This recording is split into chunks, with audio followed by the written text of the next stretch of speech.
Well, Ron DeSantis has done it, hasn't he? He's used political scare tactics to try to get a few votes. Now what we see, Trump is even moving further ahead. Trump is killing him even in the state of Florida because he thought that this big immigration show that these cats in Tallahassee were putting on was really going to help him. Just the opposite, right? Yeah, this is one of the most devastating moves to the Florida economy that Ron DeSantis could have done. I mean, we're talking about 8% of our workforce overall by putting this law in place. You know, you can't hire any migrant workers. It's going to be a $10,000 fine per worker that you hire. And business leaders are sounding the alarm. But more importantly, we are seeing videos emerge constantly of construction sites, entire neighborhoods being built. Closed down. It's a ghost town. Yeah.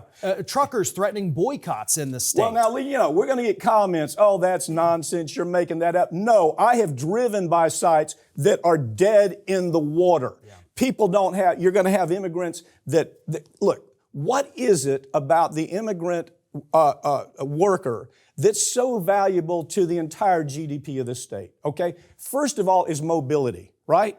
When we have, when crops have to be handled in Central Florida, they're able to move to Central Florida and help us with that. When crops have to be handled in South Florida, they're able to move to South Florida and handle that. And all these cats are saying, well, they're taking my job. Nonsense. If they were taking anybody's job, those sites wouldn't be closed down. Right. If they were taking anybody's job, there'd be everybody out there picking strawberries and picking oranges. So the mobility factor alone, because of what Ron DeSantis has done, is going to, this is the projection, the GDP is going to drop by $13 billion.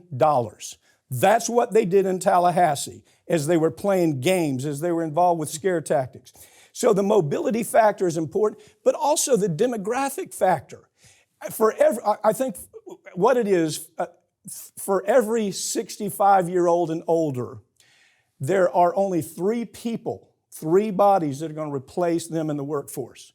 So the idea of demographics becomes important because we have to have somebody moving into the state to replace and make those demographics solid to where we can have workers that are increasing our GDP, right? Yeah, absolutely. And I think what people don't understand, there's great numbers here. Yeah, like I said, the migrants make up about 8% of our total workforce. But when you break it down by industry, it gets a lot worse. We're talking about 37% of our agricultural workers, 23% of our construction workers, 14% of our service workers in the state. And the service industry is one of the biggest industries here. But so they make up a disproportionate amount of the 3 industries that keep this state running. And DeSantis is telling businesses, I'm going to make you pay me $10,000 for every one of these people you hire. Let's talk about what's happened here. People don't understand the ramifications of this. Let's start with the very basics. First of all, the genius says we're going to put $12 million over to this special group. And the special group is going to make sure that this thing that we just passed is going to have teeth to it. So here's what you've got. You've got 1.8 million immigrants, documented and undocumented, working in Florida. This is designed to put fear in their heart, to put desperation in their heart, to the desperation to the point to where they can't even go to a hospital under this bill. If they go to a hospital and try to get care for their children, they have to be reported to the government. And so it's not just fear, it's desperation. Anytime you trap anybody with fear and desperation, they ain't going to stick around. And that's what's already happening here. Jobs, you know, the jobs thing we've talked about so much, it's just so obvious. The desperation that's already been caused by this. We did, I think, 2 segments on this a couple of weeks ago. We had 3 million viewers on it that were so angry that the comments, it was palpable. I mean, it was palpable, the anger that's coming out of it. Some of them were very sophisticated. They were obviously coming from the business sector, where you had folks that were running construction companies said, I don't know, how the hell am I going to hire anybody?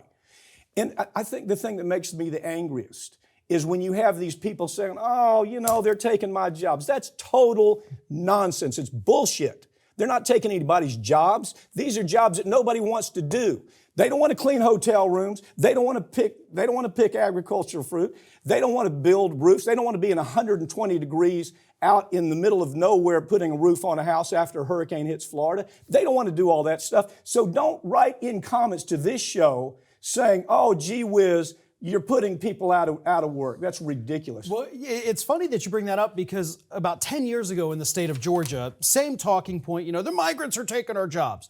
So Georgia passes a similar law 10 years ago, says, okay, we're getting rid of the migrant workers, we're doing away with this special visa program. And what happened the year after that was that you had crops, and Georgia has far more agriculture than we have. Crops were rotting in the field. Homes were left unbuilt and untouched for over a year because even though those jobs were available, nobody wanted to take the jobs. What happened to the chicken industry? Remember they raided Tyson? Oh, yeah. They were closing you down. The price of chicken went up 40% in some regions. We couldn't even buy chicken because somebody was going to come do these jobs if we get rid of the undocumented migrant. That was the argument. Somebody's going to come do this job. You think that's really a reality? Well, we know it's not a reality. Historically, we know it's not a reality. Nobody's going to fill these jobs. Look, here's part of the problem we have in Florida. South Florida looks like damn Jurassic Park. You got all these folks that they're 65 and up. They're coming in from all over the country because they love this guy. They love his conservatism. He's going to save us. We got to get out of our state and go to Florida because we love this. So it's these old people. Hell, it looks like the damn Walking Dead down in South Florida. So who's going to take care of South Florida?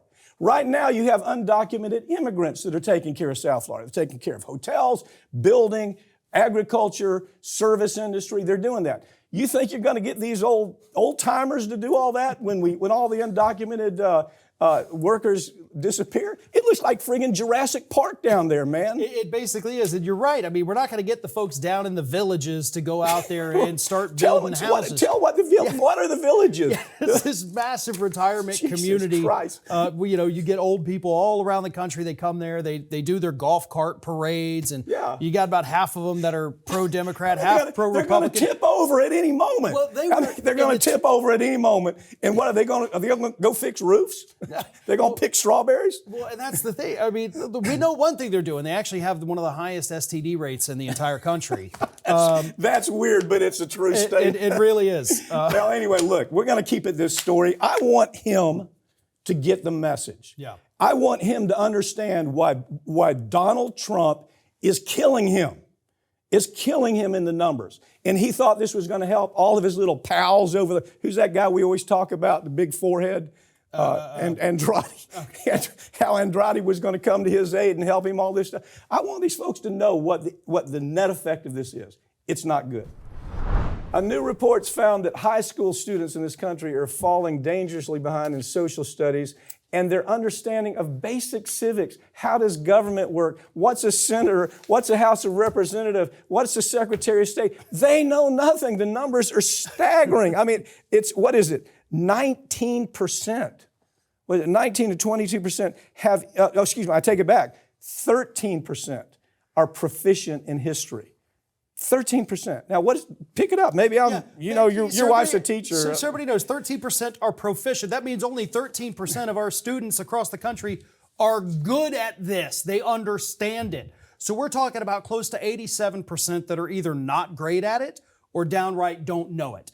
And the test scores, this is the first time in years and years we have seen these numbers decline in the way that they have. Farron, they test every 4 years? They do.